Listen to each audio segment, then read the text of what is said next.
Do not adjust your video settings. What you are about to see is a re-edited version of the Joker trailer, but made specifically for this review. Enjoy.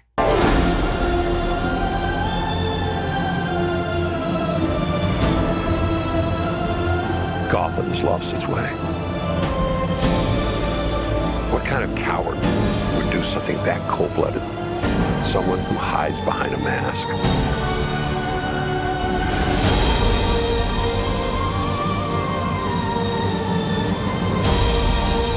I used to think that my life was a tragedy.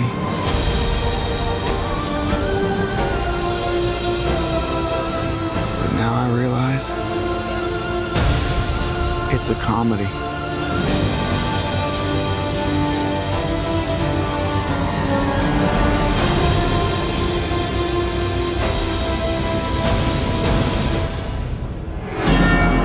If you just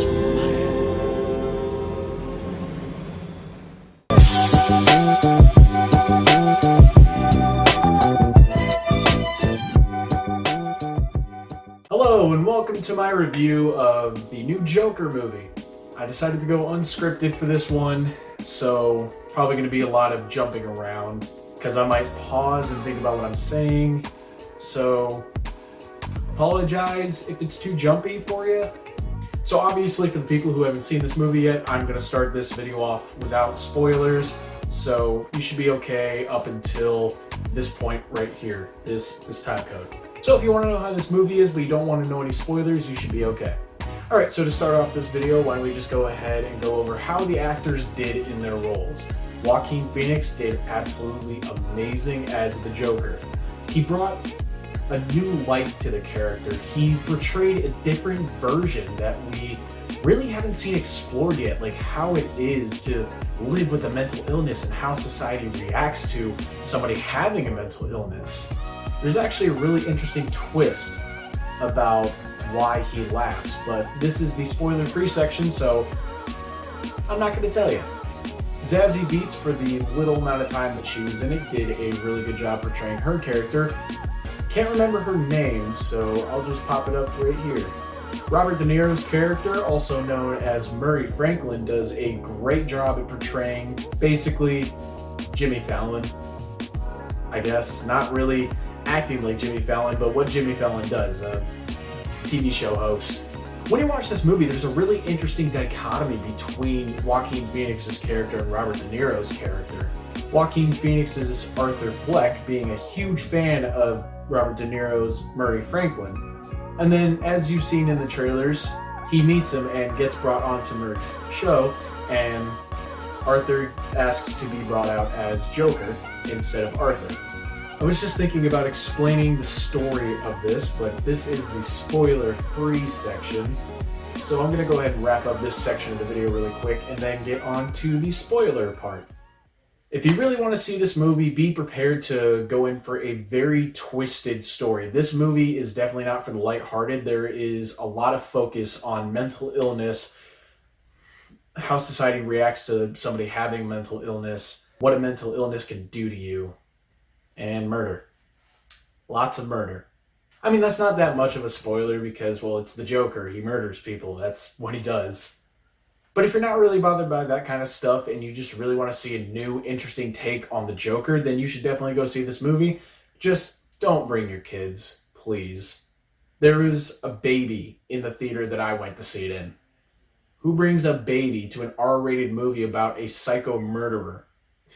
Alright, now on to the spoiler section. Not holding back here. I'm going to talk about everything that I want to talk about. Spoilers ahead.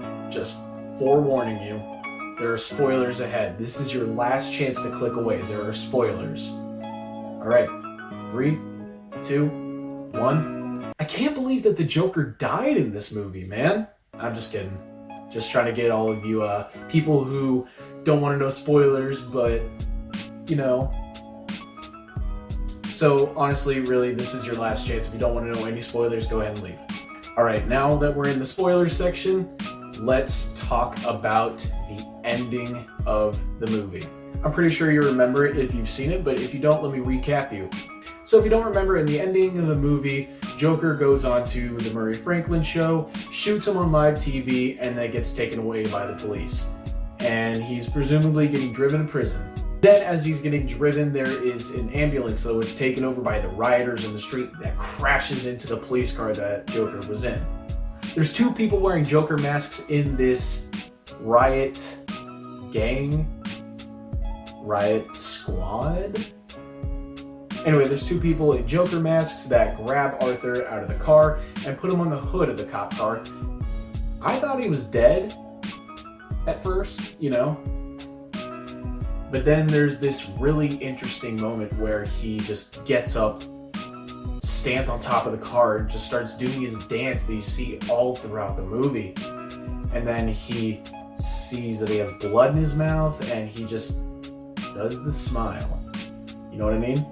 I think it's really interesting to see the blood smile and to see him fully divulge himself into the Joker. He's no longer Arthur Fleck. He does not have a name anymore. He is the Joker. And I think that the blood smile was a good way to symbolize that transformation.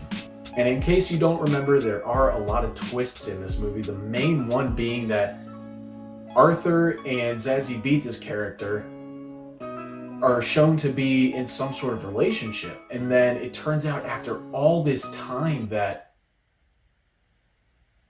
never happened. It was all in Arthur's head. I think it was a really interesting thing to portray because I believe that the Joker is a person that would have those kind of delusions.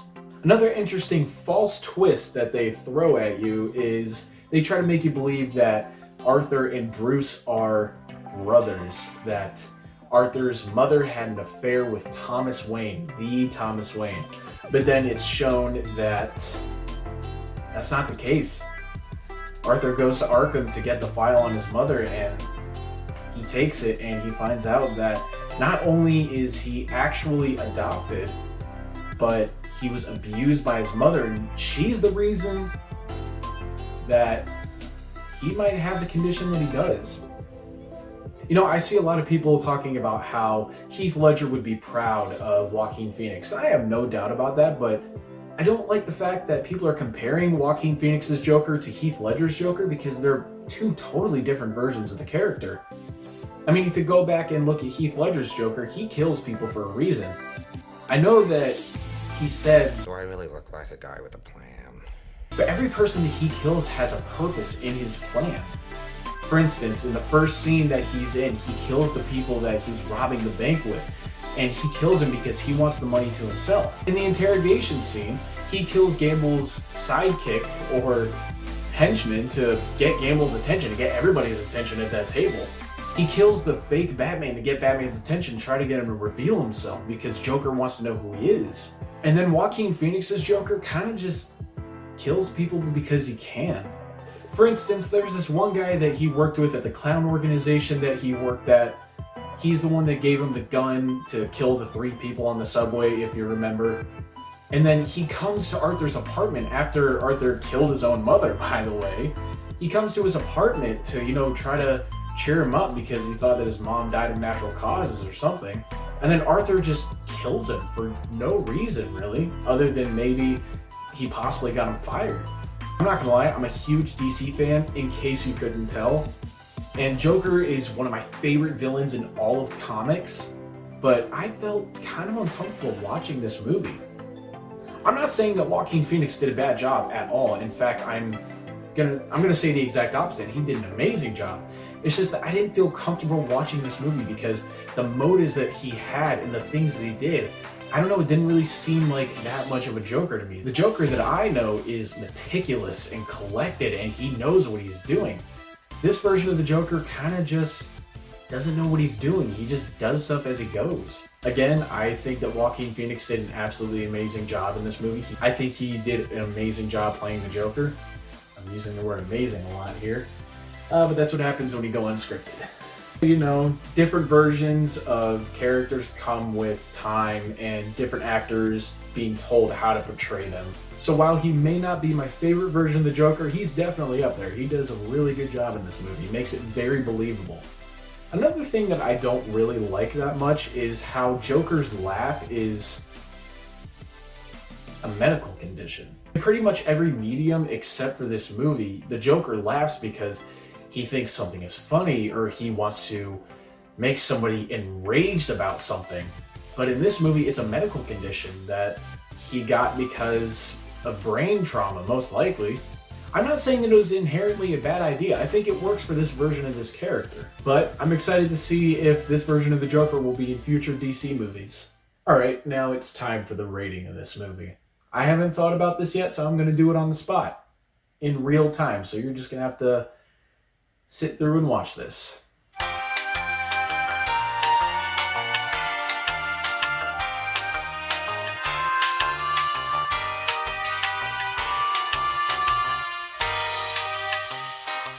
Alright.